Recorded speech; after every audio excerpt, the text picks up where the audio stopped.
Hello friends, welcome to World Affairs Today. You're here with me to discuss a news story that might be signaling the onset of a potential world war.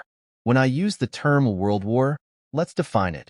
When powerful nations around the globe become involved in a conflict, we can consider it a world war.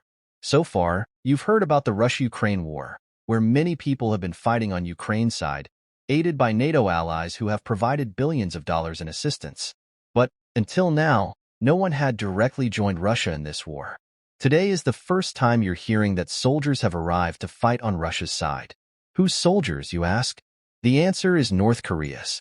North Korea, the world's most isolated country, which has been subjected to heavy sanctions with the expectation that it might collapse, has now sent its troops to support Russia.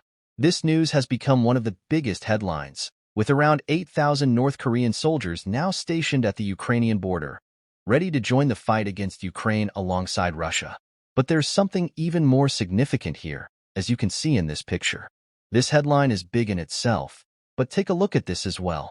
Here, you see the face of someone standing next to Antony Blinken, the U.S. Secretary of State. This person is the Foreign Minister of South Korea. And if you notice the date of this photo, it was taken on October 31st, just 2 days ago. Now, what's worth noticing here is that the South Korean foreign minister is in the U.S., meeting with Antony Blinken, and telling him that North Korea has sent its troops to assist Russia. So, what's their concern here? Well, if North Korea sent its troops, it must have struck some sort of deal with Russia. And the deal appears to be this. If North Korea decides to attack South Korea, Russia will support North Korea. This essentially means that North Korea has been planning an attack on South Korea for quite some time. In this scenario, the United States has assured South Korea that, as a NATO partner, similar to Australia and New Zealand, the U.S. will support it just as it does Japan, Australia, and New Zealand. They have told South Korea, "Don't worry. We'll stand by you." Now think about it. North Korea has sent 8,000 soldiers to Russia, and at the same time, South Korea's foreign minister has traveled to the U.S. to inform them of this development. The implication here is that the next step might involve some kind of retaliation or demand directed against the U.S. This is the news we're discussing. Now, let's analyze this in detail. First, let's revisit the Russia-Ukraine conflict, which has now reached its 981st day since it began on February 22, 2022. Russia has advanced deeply into Ukrainian territory, but recently we've heard that Ukraine has entered Russia's Kursk region. In today's session, we'll discuss the potential impact of this move by Ukraine. Many of you may have almost stopped following updates on this conflict, as it has been ongoing for a long time. And each day seems like just another day added to the tally. But when new developments like this arise, they shift the entire picture of the conflict. The last time I updated you on this, I mentioned that Ukrainian President Zelensky had urged the U.S. and NATO allies to supply him with long-range missiles. His goal was to be able to target Moscow and St. Petersburg from within Russia's borders, just as Ukraine had entered the Kursk region. For this, Ukraine specifically requested long-range missiles. Look, Ukraine has almost no resources of its own. It relies on its allies for weapons and ammunition. In today's world, it's clear that the entire Western world stands firmly with Ukraine, providing it with economic aid, military support, and backing it on international platforms. In this situation, Ukraine's recent demand was that, while it has received a lot of weaponry, it now wants missiles capable of striking deep within Russia. When the discussion about long-range missiles came up last time, if you remember, I told you about Putin's response. He issued a straightforward warning.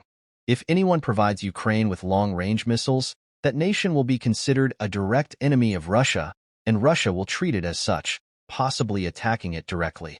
This warning brought the threat of nuclear war closer, as Putin has given an ultimatum. If Ukraine ever uses long-range missiles to strike within Russia, Russia will target the country that supplied those missiles, and that day could very well mark the beginning of World War III. This is how close the situation has come. Now, the question is whether this possibility has intensified.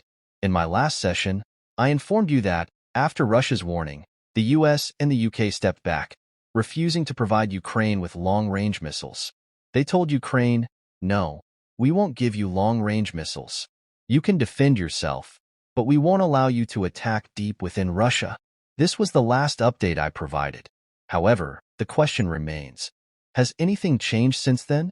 Today's session will explore whether recent events have led the U.S. or its allies to reconsider their stance. All right, let's continue. As I mentioned, the Russia-Ukraine conflict, which began on February 22, 2022, has now been going on for over 980 days, with day 981 just starting. This war has claimed hundreds of thousands of lives on both sides, yet no one is willing to disclose exact numbers. The Western world tends to show higher Russian casualties, while Russia reports higher Ukrainian losses. Both sides have reported thousands of casualties and massive numbers of civilian deaths, although the actual figures remain unclear.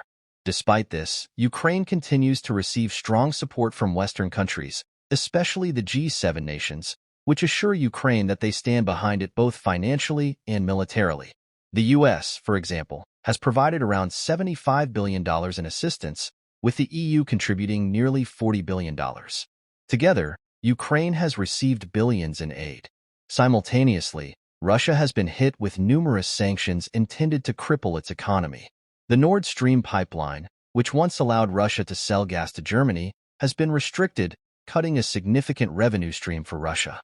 Europe has tried to halt trade with Russia and has even frozen around $250 billion in Russian assets. U.S. President Biden's strategy was to isolate Russia, believing that if Russia could no longer trade, its economy would collapse, forcing it to end the war. However, this strategy hasn't been fully effective.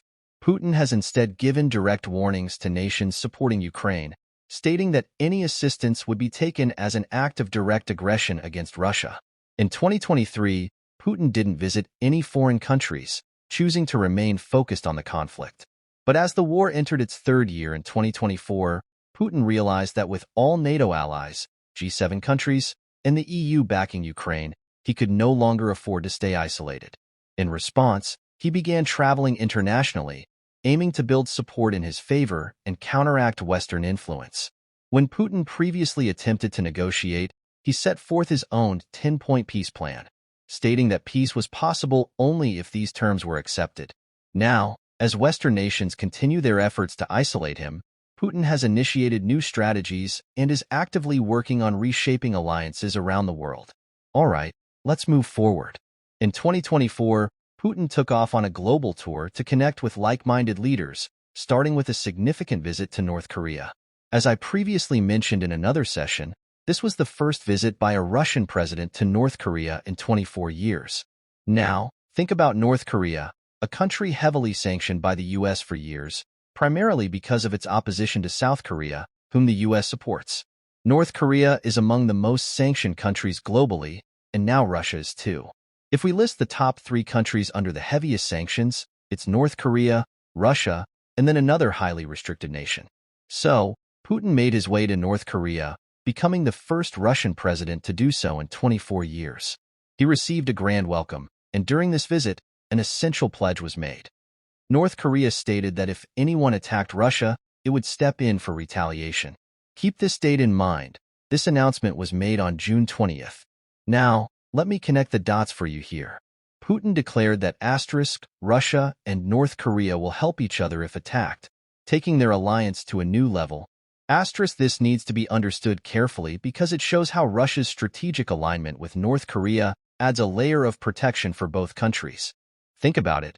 North Korea now has Russia's support if South Korea were ever to make a move against it. Russia, meanwhile, is already engaged in Ukraine. Putin's strategy here is a game changer, one that has trapped the Western world in a way they haven't fully realized. When the history of World War III is written, this event will be noted as a crucial turning point. To summarize, Putin made a smart move. He positioned it so that North Korea would come to Russia's defense if attacked, but notice the clever timing here. Since Russia was the aggressor in Ukraine, it technically hasn't been attacked. So, North Korea isn't obligated to intervene directly right now, allowing Putin to leverage this alliance without dragging North Korea in prematurely. This strategic alignment shifts the balance significantly and puts the Western world in a complicated position. Let's move forward now and look at what happened next. All right, let's look at this development. In August, there was news that Ukrainian troops claimed to have easily entered Russian territory, specifically the Kursk region. Headlines on August 12th and August 13th reported that Ukraine had launched an attack on Russia. Now, let's connect this to the events in June, when Russia and North Korea had pledged mutual support if either country was attacked. It seems Russia intentionally allowed Ukrainian forces to advance, creating a scenario where they could frame this as an attack on Russian territory. This is critical because, until now, the global perception has largely been that Russia is the aggressor. But with this attack, Russia could shift the narrative, claiming it is under threat. The CIA and MI6 understood this, advising Ukraine that they might have fallen into a trap. While some perceived Ukraine's entry into the Kursk region as a success, intelligence agencies warned that it was a calculated move by Russia to build a sympathy narrative and justify escalation. And as we can see, this perception has evolved. People began saying, is Russia really losing, or is it setting up a narrative? While Ukraine was advancing, Putin was touring allied countries, including China, Vietnam, and others, seemingly indifferent to what was happening in the Kursk region. This raised questions. Why was he so calm while Russia was supposedly under attack? It was almost as if he was waiting for the perfect moment to play his hand. Then, on October 31st, the narrative took a dramatic turn. Reports emerged that 8,000 North Korean troops had arrived near Ukraine's border in the Kursk region. Now, all the pieces fit together. With North Korea joining on the Russian front, the pledge from June has materialized. If either country is attacked, the other will come to its aid. This development shows how carefully geopolitics unfolds. There's often a precursor event, then a main event, and if we understand the connections, we can see the larger strategy. This alliance shift is substantial and will likely have profound impacts. North Korea has now actively stepped in, seemingly responding to that earlier pact with Russia. All right, let's break this down. The key idea here is that Putin didn't necessarily need North Korean support. Rather, he wanted to gather allies around him by creating the perception that Russia is under threat. This strategy has psychological implications. While Ukraine plays a sympathy card by seeking international support, Russia has taken a more strategic approach to draw countries to its side, using just enough bait. North Korea has now joined this coalition, and in time, Putin may bring in other countries like Belarus, China, and Iran. This would shift the global narrative, making people forget that Russia initiated its actions in Ukraine. Instead, the world may come to see Russia as a country under attack. Now, if we step back and think about the significance, it's huge. Since World War II, no foreign enemy has been allowed to enter Russian territory. So when, for the first time in 80 years, Ukraine manages to breach Russian territory, it raises eyebrows. Instead of panicking, Putin remains calm, traveling internationally, attending G7 and BRIC summits, and meeting world leaders. This calmness is strategic. It feeds the narrative that Russia is the victim. The result? North Korean troops arrive on Russian territory. Now, as we see it, this entire arrangement was carefully planned. Intelligence agencies like the CIA and MI6 had already realized this was likely leading to a large-scale conflict, and they were right to be concerned. For South Korea, this is a significant threat, as North Korea could potentially turn to Russia for support in any aggressive move toward South Korea. Russia's commitment to North Korea could mean it will come to North Korea's aid if North Korea decides to act. On the Ukrainian side, Zelensky is reportedly informed about North Korean troop locations in Russia and expresses a desire to attack them if given long-range missiles. He argues that with intelligence from satellites, possibly shared by South Korea, he knows the precise location of these North Korean troops, specifically in Russia's USARIUS military base. He requests long-range missiles from the US, UK, and Germany, hinting at a willingness to take preemptive action, much like the US did with Osama bin Laden in Pakistan or Ayman al-Zawahiri elsewhere. However, this is risky. North Korea has been preparing for scenarios like this for years, and if Ukraine does strike, North Korea could retaliate swiftly, possibly without waiting for permission.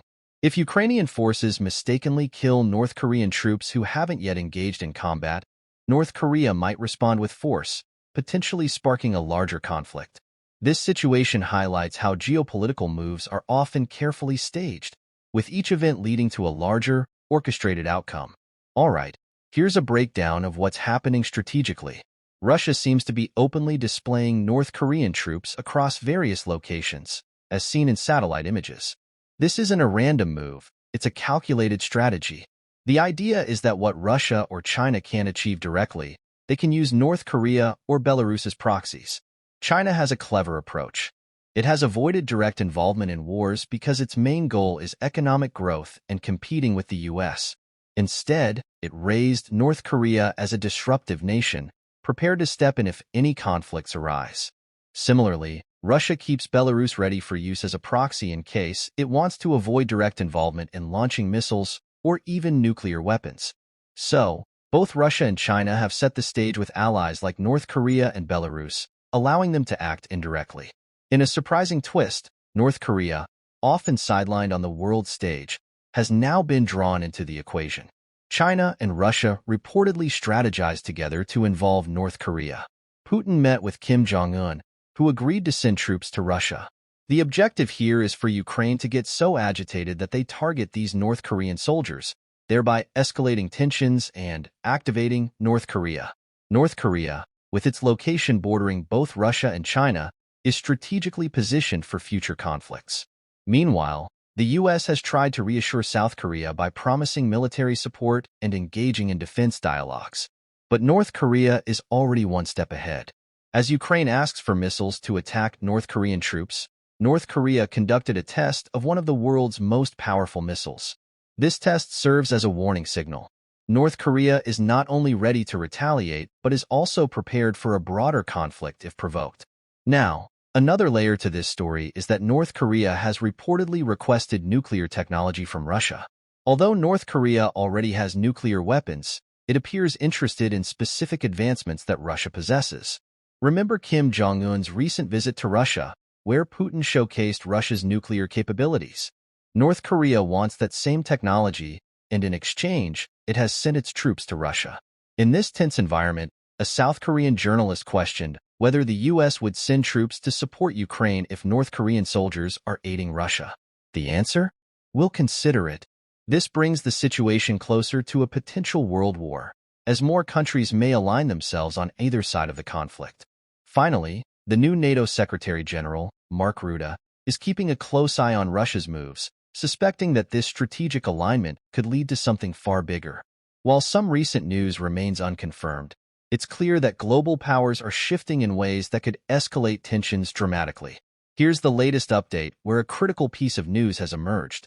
The U.S. has reportedly given Ukraine permission to act without restrictions, meaning Ukraine could potentially launch long-range missiles if it deems necessary.